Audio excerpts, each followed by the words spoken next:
And I want to say, let's prepare our hands as we welcome our Dean. Hey, bwana. Dean is your music, please. Karibu daktari.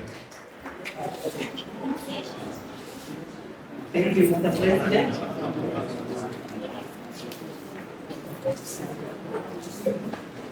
Madam Waziri, good evening, our former president, representative from the MP's office, Pusa officials, comrades, how are you today? It gives me great pleasure to stand before you today. And I want to take this opportunity to really thank the organizers of this event, Hello Practice, and the Pusa officials. And I also want to thank Waziri for taking her time to come and spend with the comrades. It is not very easy. We have quite a number of Waziris, but I can assure you we have seen Waziri Dama here more than any other Waziri.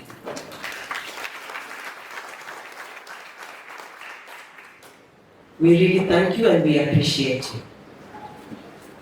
Thank you, Fikirini. It's always a pleasure to see you here because Fikirini is a comrade, isn't it? I was our president and we can see he has not forgotten us. He still keeps in touch and these are networks that we need to work with. Thank you very much. And to the MP's office, kindly send our regards. Thank you for representing that office. Comrades, this is an event about mental health. There is a lot that is going on about mental health because of the need. Mental health is not wazimu peke yake. Being depressed can lead to mental health. Being depressed is not an illness, but when it stops you from functioning in a normal way, then it becomes a problem.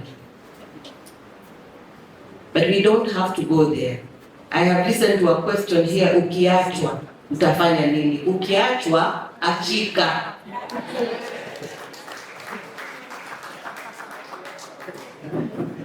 Don't insist. There are things in life that we can control, and there are things in life that we have no control over. One of the things you have no control over is someone deciding they don't love you. You have no control over that. It is their personal decision. It is so personal, you cannot do anything about it. So if they want to leave, wish them well. Better chances are coming. Usifanye hasira. Hasira hasara. One of the things you can control while at Pwani University is your studies. That is the only place where you can decide whether you're going to get a first class or you will get a pass. That one is within your hands. So take advantage, comrades. Don't waste your energy on things you cannot control. Put all your effort, mind, focus on the things that will make you a better person tomorrow. Sometimes I look at you and I admire your energy. You don't get tired. Use that energy to propel you to higher heights. This is the only time when you can think, you know, I need to go to the US, I need to visit the Himalayas. You're the only ones who can have a dream like that. I can't. If I wanted to say now I'm going to relocate, there are so many factors I have to consider. I have a family, children, husband.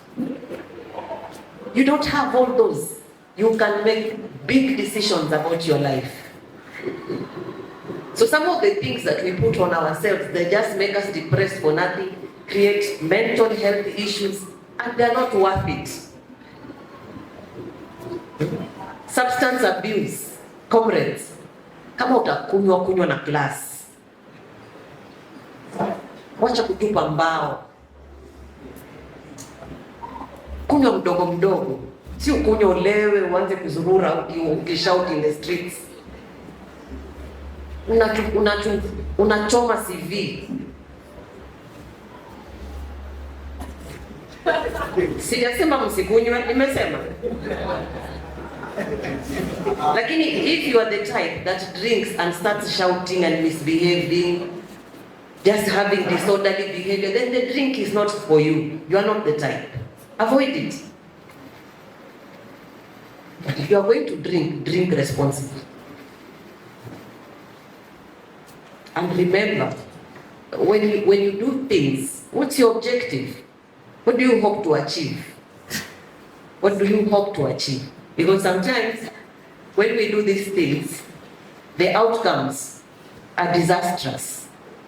Then they create problems for us, and then they lead to mental health issues. So many people can have mental health issues out of activities and actions that were unnecessary. What you can change, change. What you can't change, accept and move on.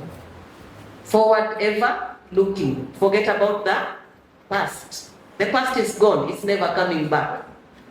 But the future is for you. Change your future. Don't change the past. The past is gone. So I don't want to say much. I was not here to talk about mental health. I want to thank Westlands for the many gifts and for this, what you are doing for comrades and the youth. Thank you very much for attending this function, and I hope you all enjoy yourselves. I would like to take this opportunity to welcome Chanjo from the MP's office. Thank you very much.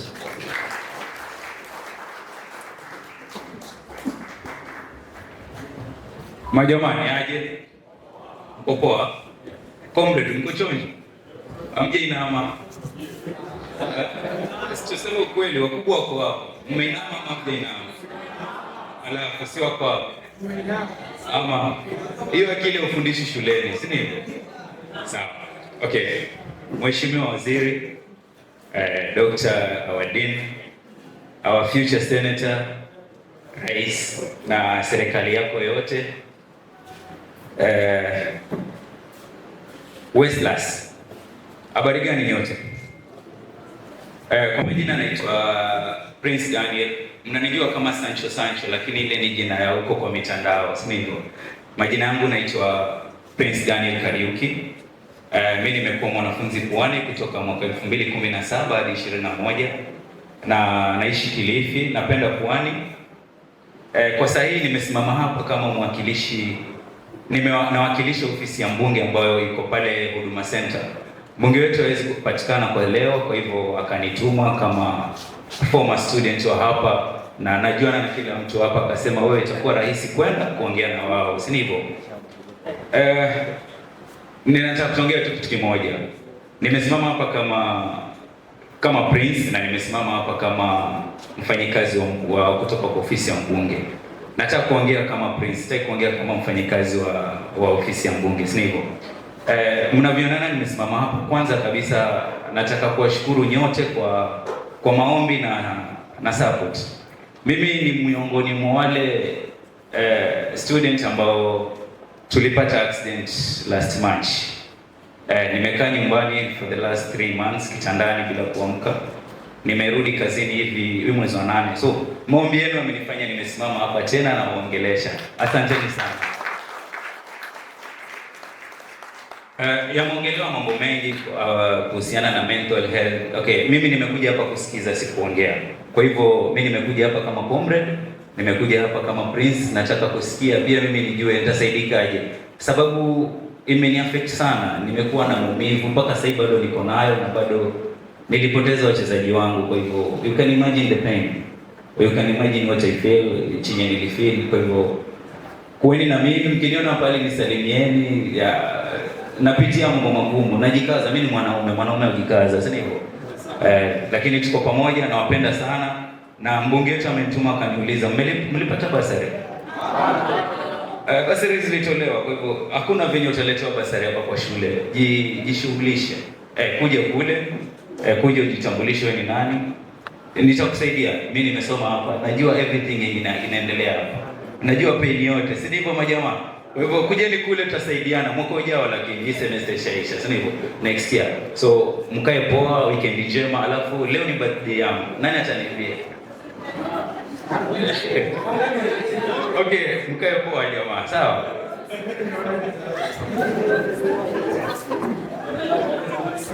Nachukua nafasi hii kwa kumkaribisha our future senators, ni hivyo? Mchukue kura, sawa?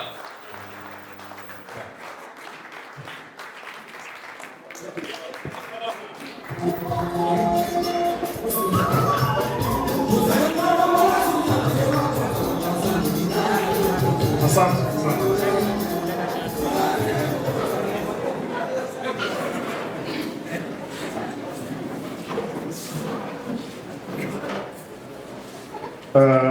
Dean of Students, Dr. Patricia Mbogo, CC in charge of Gender, Culture, Youth, Social Services, and Disaster Management.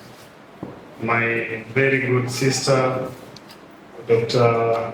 Ruth Dama Asha, Lungu Prince, representing the office of Honorable Owen Yabaya, Member of Parliament, Kilifi North, and Deputy Majority Leader, National Assembly, Ndugu Comrade Nation, Okoth, President, Pwani University Students Association, and your government, comrades and friends.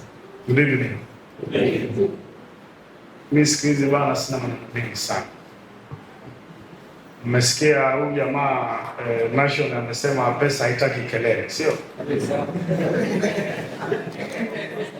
Mimi naheshimu kwamba nyinyi ni wenye pesa na sitaki niwapigie nduru sana. All the same, thank you so much for the invitation. Vice President Patricia Egwa. And from the onset, to appreciate you, the student leaders, for your involvement, and at least accepting the fact that much as you are endowed with intellect and wisdom, you so much need other players, other actors to come into the ring to help you guide and serve students. My name, as you've generously been told, it's Fikirini Jacobs, Katoi Kahindi. I'm a full-time active comrade. I am the director of the Governance Service Delivery Unit, tasked with the responsibility of monitoring and evaluation the implementation of the County Integrated Development Plan, the Annual Development Plans, Vision 2030 in the County Government of Kilifi. And former President, Pwani University Students Association 2019-2020, active master students of this very institution, pursuing my master's in philosophy, and many other things which time may not allow to tell you. But also very important, mimi ni bwana harusi mtarajiwa. That's very important for you. Kwa hiyo muhimu wa kuongea hivyo is the beginning of some of the problem which forms the topic of the day, mental illness. Because most of you have a problem in accepting situations. If you're almost getting married or settling down, accept. So that when a beautiful lady passes, comes by, you're at least as truthful and willing to tell her, go to the next person because I'm booked and not settling down. If you otherwise hide your identity, if you fake your identity and accept another person in your life, the cost of maintaining a lie is more expensive than telling one truth. You know that? If you umesema tuongee wisdom, mama nyinyi mlikuwa mnataka kuongea. Comrades power. Comrades wisdom. Comrades The cost of maintaining a lie, the cost of defending a lie is even more expensive than telling one iota of truth.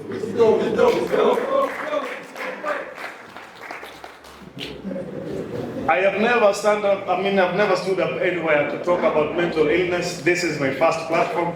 I swear I have very little to talk about mental illness. Drug and substance abuse, I have the least to talk about it because most of you know, in my whole life I've never tested alcohol, that's number one. I was almost enrolled to this group of Golgotha by some gentlemen here. I tried but I did not get very far. Though, yeah, I think that one I have tried and I can try. I have learned to accept situations in my life. But honestly speaking, on the aspect of mental illness, one thing is what I've already begun by introducing you to. Please learn to accept situations as soon as they happen in life. You know very well, I am a product of 2 expulsions. That's a fact of life. I was a student in Masemara University and a student leader thereof. I was expelled. I was a student here in Pwani University and a student leader thereof. I was expelled before I came back to finish my course. If there is a person who can be a true role model of the subject of mental illness, it's myself. Because I have seen it all out here. At a time when my mind, my exposure, my network was not as expansive as would have quickly helped to carry me and help me heal, you know, on the same. But standing here today and looking back to where I come from, I think I have some little information or knowledge to tell you about how fast you need to accept situations in life as soon as they happen. Some of these things happen not because you mean it. Sometimes you want to try something out, it does not go through as expected, and it is tantamount to a heartbreak. I wish to tell you that don't accept these situations to break you down. Like it has been said here by this comrade writer and Madam Dean, please, when situations happen in life, accept it, move on quickly. That way you'll be able to get some new wisdom on how best you can traverse it. And some of us are products of struggling pasts, from our families to the kind of people we've met. Hii lugha ya kuinama iko kwa university tu peke yake. Kule nje hakuna. Meaning, this is where you can find in our one compound a very huge number of struggling students. Pia mimi nilikuwa hapo kwa kungoja hapo mess. Sijui hapa Pwani, I did not try it because nilipokuja Pwani kidogo uwezo Mungu alikuwa amenisaidia kidogo. But I know when I was in Masemara University, I could line up in the mess. I don't have any money in the pocket. I'm hungry. Then have to line up from behind, because when some guys are behind me, that means they'll hear what I'm going to tell this guy who is catching the receipts. The male couple. So, tukienda tukifika karibu narudi nyuma ya line ili hao jamaa wamalizike, ndio nibaki peke yangu niambie huyo jamaa kwamba mimi sina kitu nataka kula. That courageous. Na nikawa napanga huyo jamaa. Ile Mungu mmoja tu huyo jamaa nilikuwa nampanga mpaka ananiokotea ile doo, wale jamaa wamelipa hapo, wanalipa kitu nashikilia, alafu ananipa milk hiyo kitu ninachukulia chakula, nakula naenda anachukua kitu, nimepata courage ya kwenda fanya ile kazi nyingine ya comrades ambayo nyinyi mnajua haifanyiki bila courage. Ni kweli haifanyiki bila courage hiyo. Sasa mimi ndugu zangu, ile kitu naomba kwa heshima na unyenyekevu. No, don't ever forget where you're coming from. Wajua, hii kujichanganya maneno mingi ndio inaleta hii maneno tunaita mental illness, because it is founded on a root stock of poor decision making in most cases for us young people. It is founded on a rootstock of poor decision making. And what follows later, what grows out of it, is multiple paths, of subsequent terrible choices, which now come to haunt you, and for some, replace the foundation that you put yourself, and at the end of the day, you come to live a regrettable life. Sasa mimi nawaambia, kama umetoka mahali kama Bamba huko mimi nimetoka, ukija hapa elewa kama umetoka Bamba, focus. Sawa? Simchasikia kitu inaitwa ruthless focus. Focus. Hii maneno ingine hii ambayo huwa tunajiingiza huko na mambo inakuwa ngumu kidogo, inafika mahali tunathreateniana kwa sababu mahaba imekuwa mingi kidogo, imezidi unga. Sasa maji ikizidi unga unafanya nini? Unakunywa uji, sio? Maji ikizidi unga ni uji tu utapata. So kubali kunywa uji. So long as it's out of our own choices. But I would appeal with you. We are a young generation with visions, with expectations, with the dreams, with a lot of hope and goals. Please, let's be mindful of the result we want out of ourselves. That is the only way we will be able to get a set of sound approaches. And in the middle of that, we will be able to take caution of some of the decisions which may come and contradict some of our otherwise very straightened path. Sawa? Wajua ukiwa student mara nyingine unajaribu kupassive kama administration. Unaona sasa ni kama they are always in fight with us. No. Sometimes walk to these offices. Seek help. Sawa? Dr. For CC, Dr. Ruth Damama. Give us a statement. Karibu sana waziri. Karibu sana. Asante sana. Asante. Welcome. Let's get together to fight. Hey, DJ, yeye anakaribisha waziri na rege. Badilisha ngoma DJ. Badilisha. Huwezi karibisha waziri na rege. Hey. Badilisha ngoma. Badilisha ngoma. Angalia ngani, hii ndio ile rangi ya power. Eka ngoma DJ.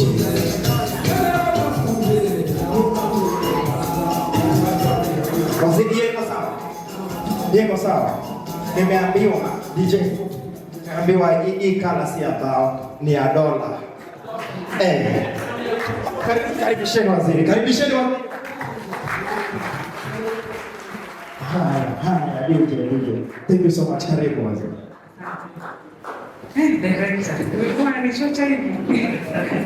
Director Fikirini is in charge of the monitoring and evaluation at the County Government of Kilifi, Dean of Students, President National, Vice President Cleopatra, Diana and your government, and also Mr. Sancho from the office of the MP.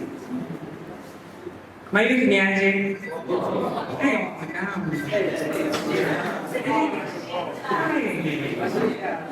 mkeni kwanza mchangamke. Majamaa mnataka kitu, si ndio? Majamaa mnataka kitu. Niache majamaa. Unataka kusikia fiti? DJ wacha wasikie fiti. DJ wacha wasikie fiti. Wanataka usiyependa. Mnataka usiyependa. Ziko wapi mikono za usiyependa? Iko wapi kelele usiyependa? Haya basi waziri wanakuletea usiyependa. Utacheza kipi? Waziri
Hey. Ni njema jamaa. Waziri amefanya kitu, si ndio? Amewashinda, si ndio? Makofi ya waziri basi. Hey. Waziri, congratulations. You are an expert. Hey. Karibu. Asanteni sana. I think you've really introduced me. I don't think I need to add any more. But I'm the current CP for gender, youth, sports, culture, social services, disaster management, and special programs in the county government of Kilifi. And I'm happy to be here today. Pwani University is home. When I first joined office, and today actually is my first anniversary in office. I took my oath on 26th of October, and 2 days later I was in Pwani. I was a peer educator. I think there are some people who I was with, maybe when we graduate, and I've been here for so many other occasions. I've been here for the Pwani University tragedy, and I'm happy to see Mr. Sancho because we were praying with him. So when I got this invite from the Vice President, Madam Cleopatra, and also Diana, they had expressed a concern that, in fact, that time we had lost the youth who drowned at the beach. Then on Mashujaa Day, napigiwa simu, namboye waziri. Okay, since I practiced and I used to donate blood in Nairobi, so they called and asked, waziri, can you get blood? That was on around 8 p.m. Mashujaa Day. Niko huko Kibao Kitchen. Simu wanaziishi. Niko okay, so I called my colleague Waziri Morogo. Kulikuwa na incident kwa university and they need blood. Like, uko wapi? Niko Kaloleni. Mgonjwa yuko wapi? Mefi. Think I'm actually sure that Mefi rest in peace. So tukatafuta damu, they were looking for like 6 pints, but we got 3 pints. And within like 20 to 40 minutes hapo, we got the news. It was a very bad day. So I do believe she died. She left this world as a shujaa. She was a hero in her own. We never got time to meet or interact, but the fact that she left this earth on Mashujaa Day makes me believe that she would have been a heroine or a shujaa. That aside, today I think all that I wanted to share, imesemwa yote hapa. Yote, and I don't want to add any more. But what I want to talk about is just 2 things: self-care and resilience. Resilience, adaptability. How thick is your skin? How well do you cope? And if you can cope, what are the strategies are you going to use to cope? What are the best strategies? Because my strategy may be different. Mimi leo nitaweka job niseme, "Hey, fikiri nikuja tuongee kidogo." He doesn't take alcohol, by the way. He does not partake. That I can confess. I do take once in a while regularly with the right people, and that's why it is good to say, I do partake, but responsibly. Siwezi kuambia mwache leo ni wote. But as you take, are you taking because, are you a habitual, I don't say alcoholic, are you a dependent? Do you have to depend on it for you to function the following morning? Do you do it so that you can trigger or remove that anger in you? So as you go out there to drink, I think you need to ask yourself why. And is that your coping strategy? Ukiona nini kimeumana, kimeenda, unasamasha nipigie waseni. But then most of the youth that take or have substance use disorders are the youth that had difficult childhood. Because a lot of depression is mostly peaked between the ages of 12 and 18 because of the transition. Hapo ndo hormones zimechemka. And that's why it's good to focus on youth or adolescent psychiatry. Hiyo hapo. Watoto wadogo, you can always remodel them in class till the age of 7. You can teach a child a new language for 8 years. But between 12 and 18, if you grew up in a toxic environment, trust you me, ukiingia kampo. Because now, and in fact, you realize that in campus, because of this freedom we have put together, ndo unataka kusema, mama hayuko, acha nijaribu. Maybe the environment back home is very good, it's a solid family, everything works for you, but huku, na nyumbani labda umekaziwa hakuna vile utaenda out, But if you campo, you get 1 or 2 friends who are going through a difficult, or maybe they have had, they're coming from dysfunctional homes, and there you go. So as we talk about resilience, how best can you say, tutenda out na wewe na sitashika tea, or sitashika pombe? It is about resilience, because resilience is directly proportional to positive mental health. When you tuko resilient, utakuwa tu unataka huyu msema ni aje, anakaa tu na wasi round, lakini ako tu sawa, kwa sababu zinaenda poa. So our work here is to identify those friends that cannot cope, they don't have resilience. Tuwashike mkono, that is your work, because you've already grown a thick skin, uko na support system ya nguvu, umetoka maybe from a good environment, or maybe between the age of 12 and 18 you are depressed but someone helped you. It's your turn now to remove the. Our work is to help, not judge. But about duniani kazi yako ni moja. Love is a must. That is the only thing in the Bible, the commandment that ainanga mapendeleo, you must love one another. But now trust inapungua, so you have to negotiate. So we work here to love, do not judge. So mwambie huyu mtu, watu wa bara, I also see that trend. University, for university was say wengine mabara, there's that gap of community. Please, here in this campus, you must give us a community. Community kindness is a must. That is you cannot negotiate that. But then you cannot.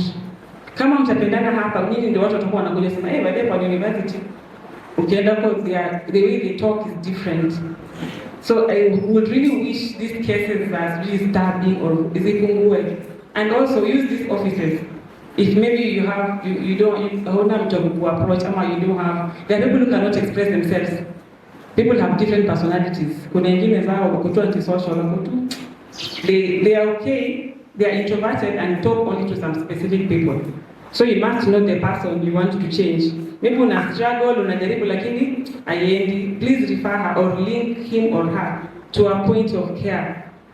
Tafadhalini, tambueni rafiki zenu, wajueni rafiki zenu, wapelekeni rafiki zenu kwa sehemu ya matibabu. Afya ya akili inaanza na mimi na wewe. Just the same way security starts with me and you. But then nimekosa pale niambia nani mtu muhimu duniani, mimi nimesema mama.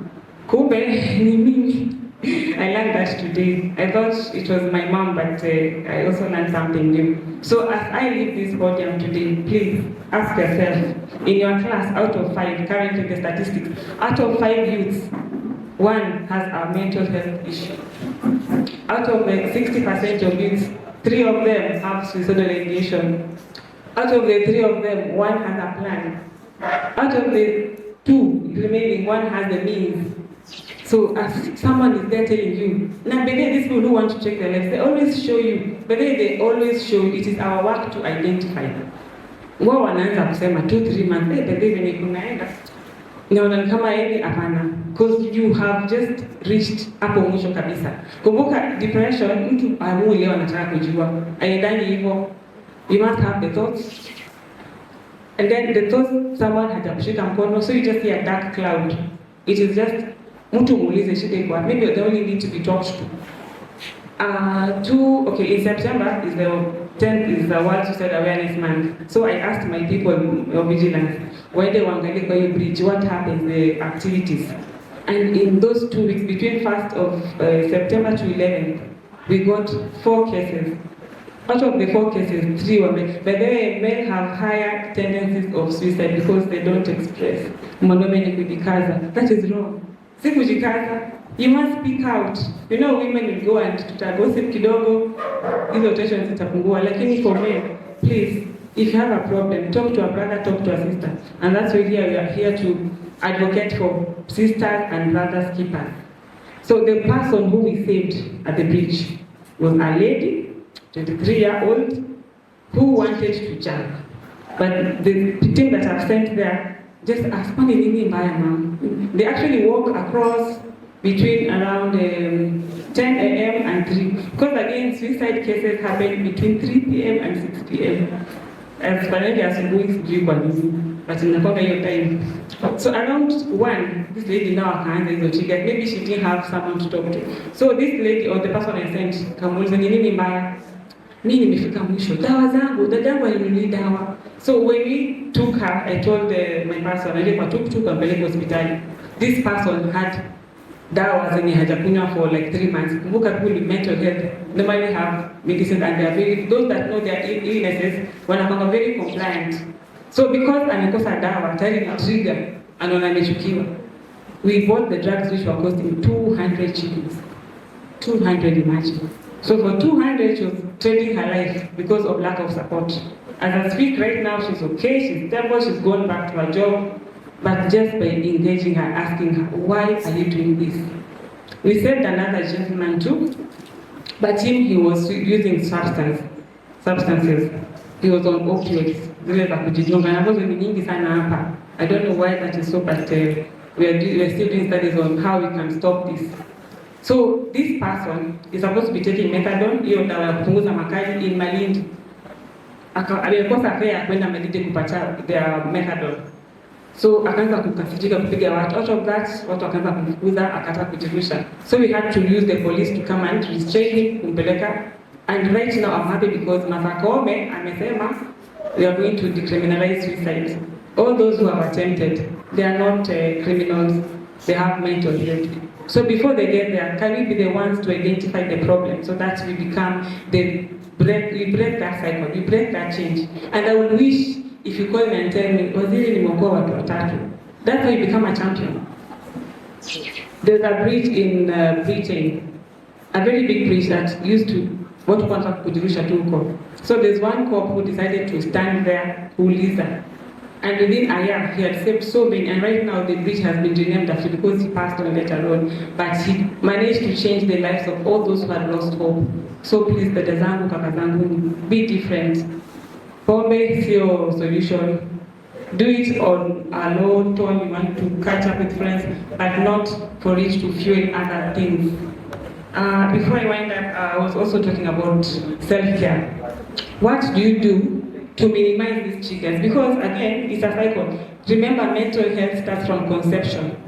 Kuna wenye wanezaliwa na wandawazimu na wanakuwa na akili poa tu. Kumbekeni wandawazimu sometimes get raped and they conceive, then they give back to babies who are very okay.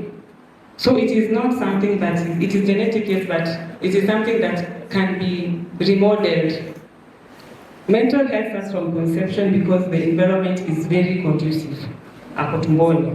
Akizaliwa, mama hayuko ama baba hayuko. The mental health. Remember, this child is used to seeing the face. So you realize that by the time this person is having a mental health issue, hakusaidiwa kutoka utotoni. So as you're here, please do not demonstrate, do not show that something happened. Try and share it out with the relevant people so that you can get help. My department has a social officer, kuna social worker, kuna psychologist. Na simu yangu pia inapigwa. We will respond and we will refer. Kuna 1535, sorry, that's the emergency number ya county. Piga hiyo simu. Number 1, utafaidika. You will say there's a psychologist who will listen to your concern mpaka mwisho, mpaka hakikisha umeletewa ambulance, hakikisha umeletewa kwa hospitali. So as I leave here, please be your sisters and brothers keeper. Practice community kindness. It doesn't cost much.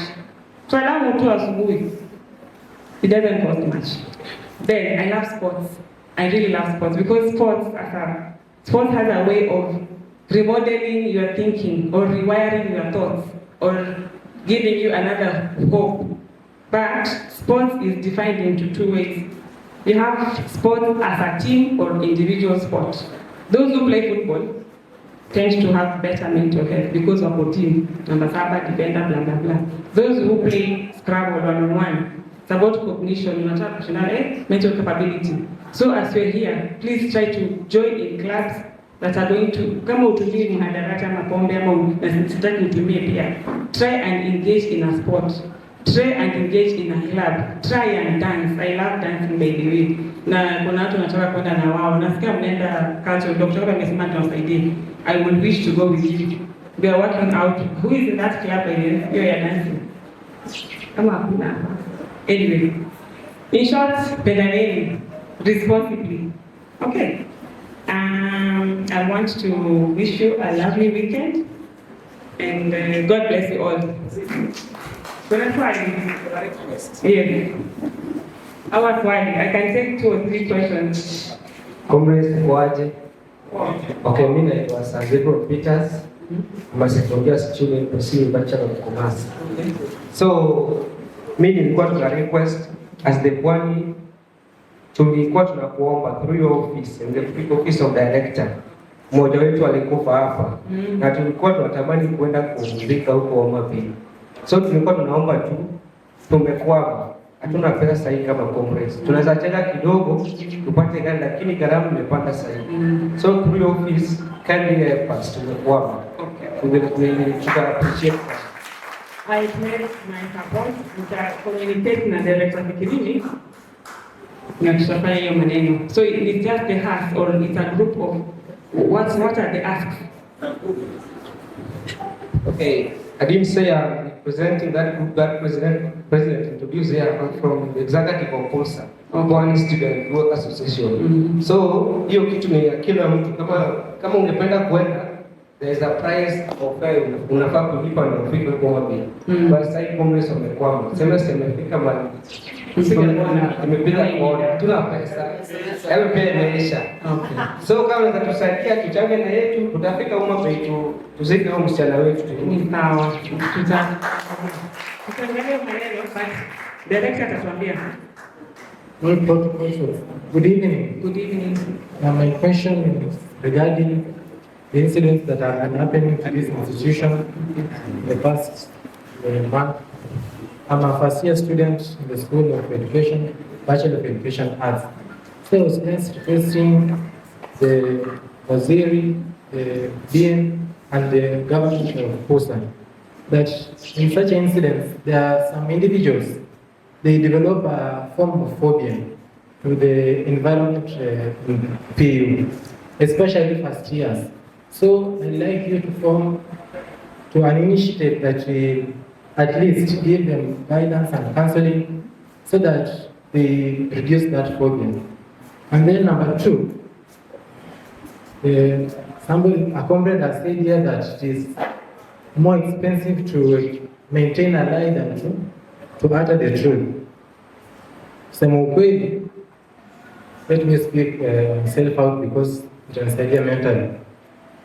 I'm a first year student. This baada tutapata help.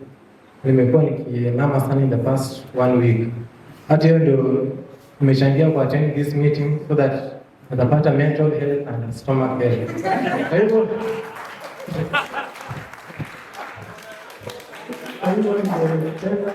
Waziri and anybody who can help me, I'd appreciate. Thank you.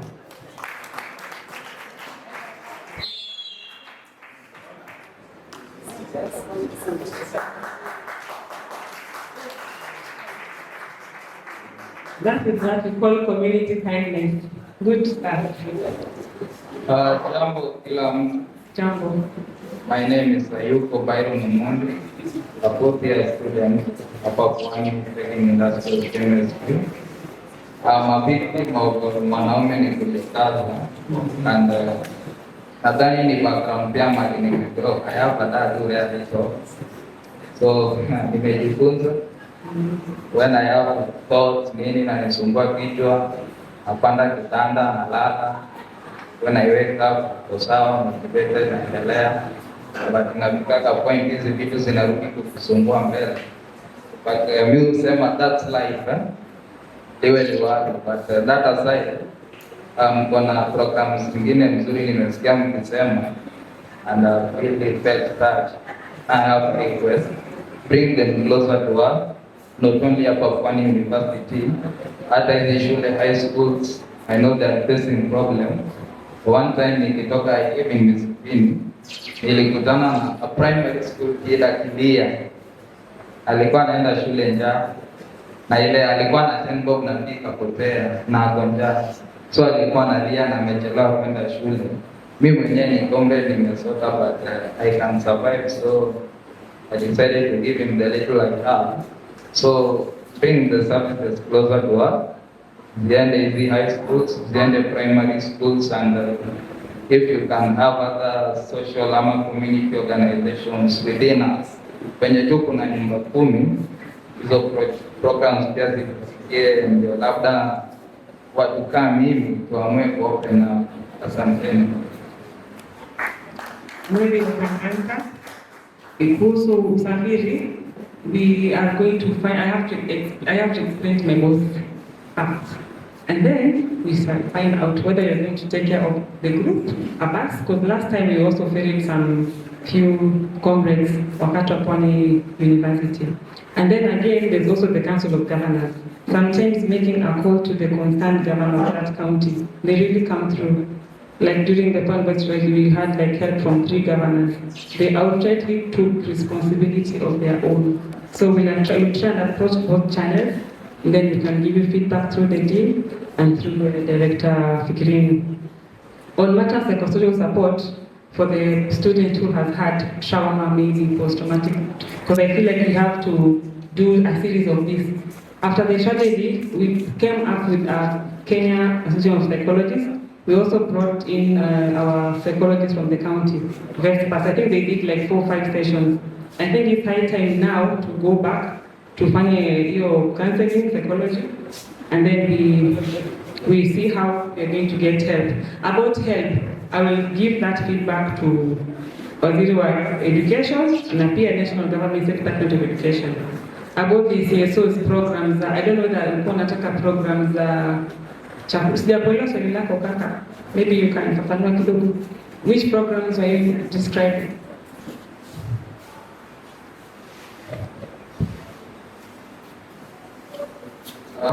When you umesema your sisters people we can approach, talk to, watusaidie. Okay. So umejua umesema pia comrades tusaidiane tuongee, ndio? Okay. But some of us find it difficult to open up to comrades. One, because we are serious introverts, we rarely go to people.